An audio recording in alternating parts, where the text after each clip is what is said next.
Hello, Keiko.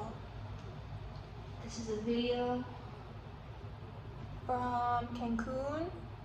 It's our first day outside of Mayan Monkey, and we've definitely been looking forward to it. We spent like 3 weeks in Mayan Monkey, and while it's very pretty there, money definitely cannot buy happiness because let me readjust. I'm sitting on the sink right now. Because Mayan Monkey was crazy fancy, but I don't want to say it's the worst place I've ever been as a volunteer. But first of all, nobody there really spoke English, and our Spanish it's getting there, but like it's not fluent. Let's leave it at that. And the water in the showers, not filtered. It's just from the seawater. And so we would have to wash our hair with bottled water.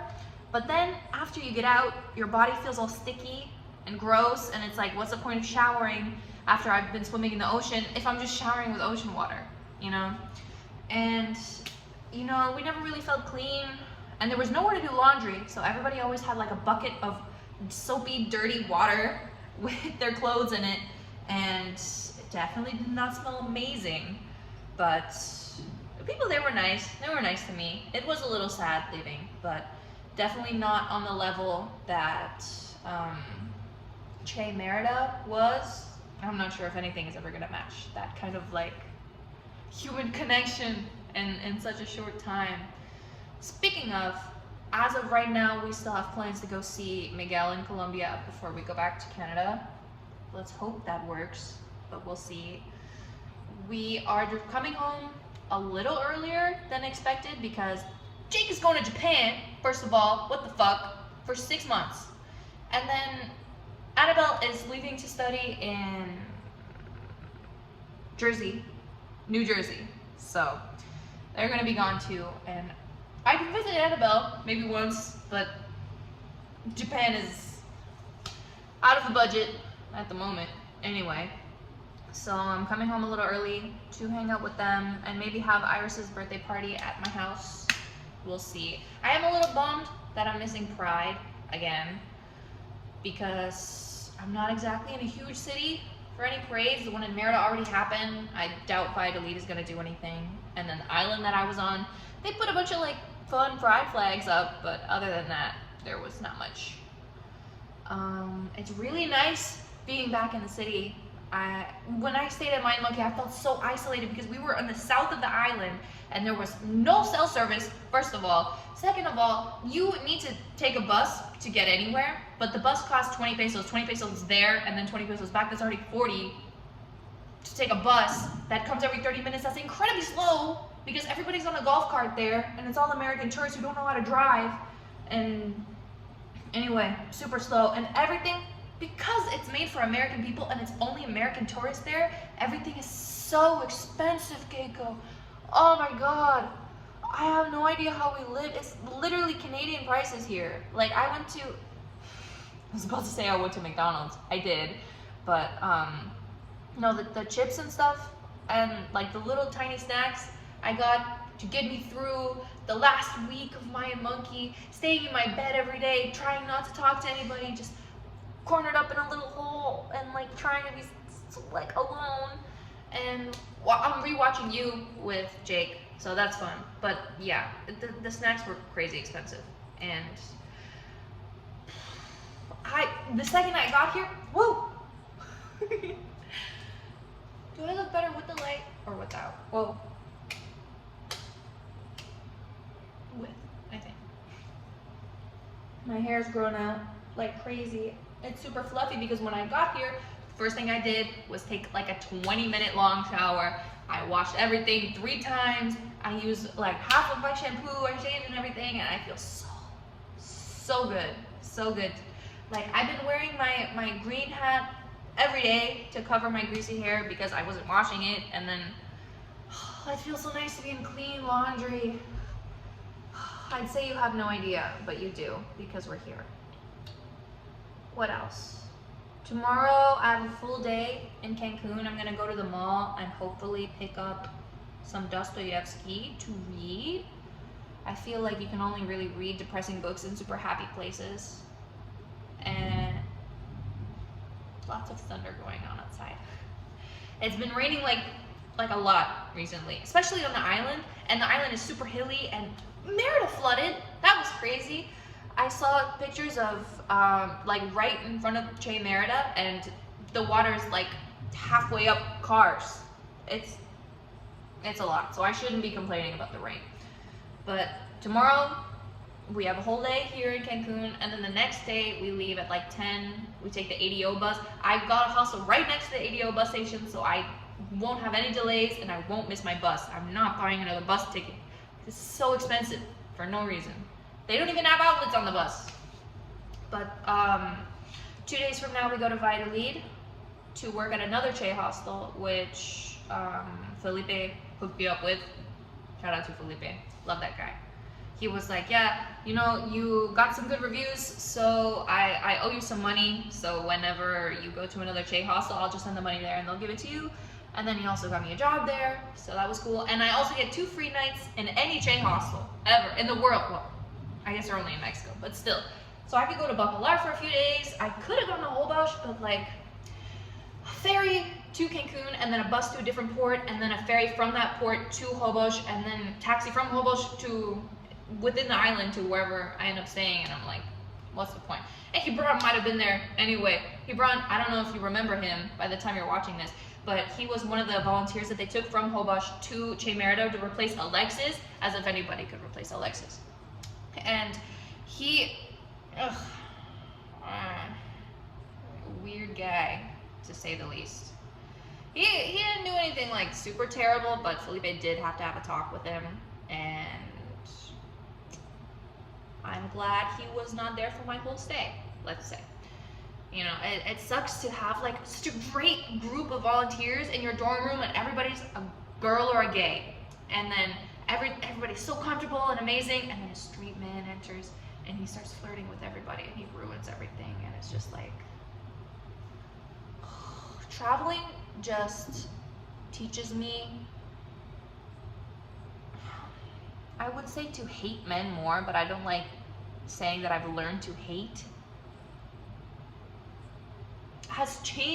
Changes my perspective on men every day, even though I feel like it's a sad thing and like I can't go above it in terms of like not wanting men around when I want to have fun. I don't know where this is going. I don't like men is the point, but I'm straight, unfortunately. What else has happened? The room is super big, and I'm the only one in here. One of the reception guys came to turn on the AC recently. That was awesome. I got McDonald's. That was good. My first real meal in a while, if you'll call McDonald's a real meal. And what else? I don't know. I guess that's it for now. This video is going to take forever to upload because I know I'm not going to have space on my phone for it.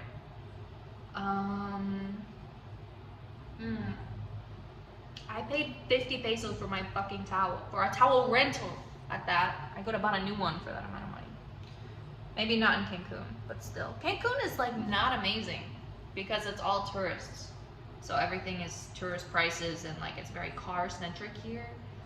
And like even the island was kind of car centric because like if you live on the south of the island, it's like totally inaccessible. Which is crazy to say for a Pueblo Mágico, but you know, apparently Valladolid is one of those two. So I'm excited to see what it's about. Lessons I've learned from Mayan Monkey and Isla Mujeres is money can't buy happiness. We talked about that one already.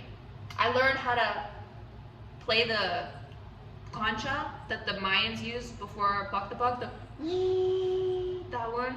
That was really fun. Like 2 days ago, I was walking around looking for shells for Miguel's birthday gift because I'm gonna see him on his birthday in Colombia, so that'll be cool.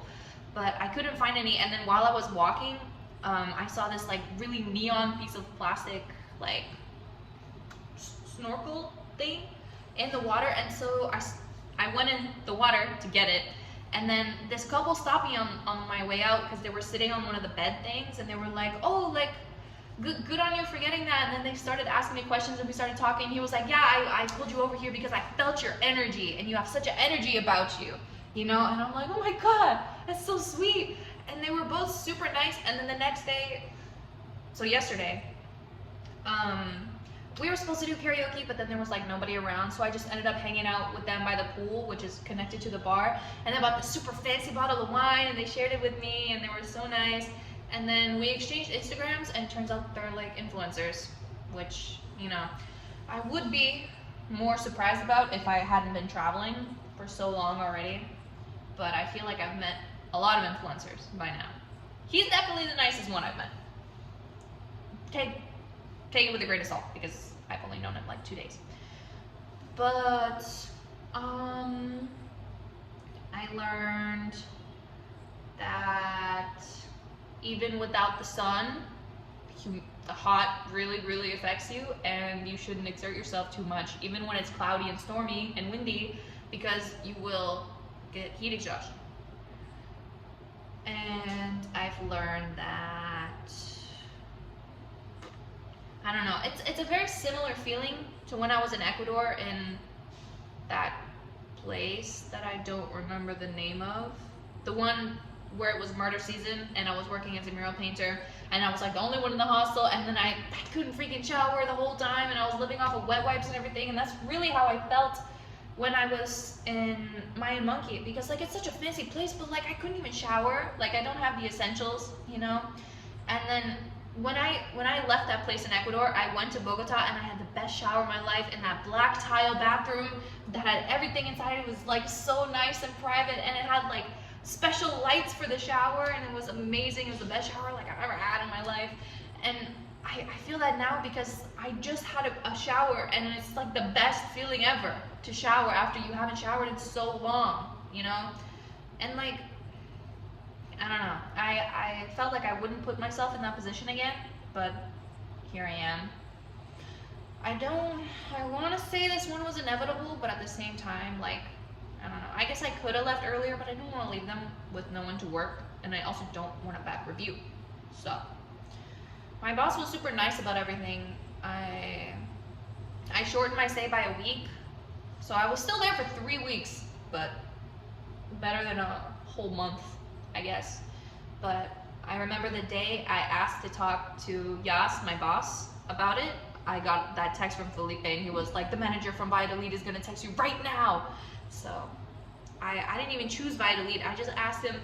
Originally, I wanted to work in Hobos, and he was like, yeah, let me see if they have space. And then I was like, okay, if not Hobos, like anywhere else is fine. And then he sent me the Valladolid message, and I was like, okay, maybe I'll see Chichen Itza again. That could be cool if I get the money for it, because it's 650 pesos. That's like 50 something Canadian dollars, which is so much just to enter, not even for a tour guide or anything. So that was a lot of money. It was so worth it, but I wish I could have spent more than 2 hours there. That I posted a vlog from Chichen Itza last time. I'm remembering that's the last one. That and the pickle salt review. I've been out of space in my travel journal for like since I got to Mayan Monkey. Really, I only have a few pages left. A good few, but still like not a lot. And so I haven't really been writing in there. I wrote one entry on my last day in Mayan Monkey, and then I don't know, I'm feeling inspired, so maybe I will write a little more. I've been steady on my Polish studying, specifically spelling, because it's so fucking hard. And Mom is in Portugal right now with her boyfriend that I haven't met, Brad. Brad Butt. His last name is Butt. Amazing. She's having lots of fun. She's gonna bring me back some kind of canned fish or art supplies, so that should be fun. Yeah, that's another thing I really didn't like about Mayan Monkey. Like, it was so dumb, and I wasn't inspired the whole time. And the kitchen was filled with mosquitoes, so I couldn't even fucking cook anything for myself.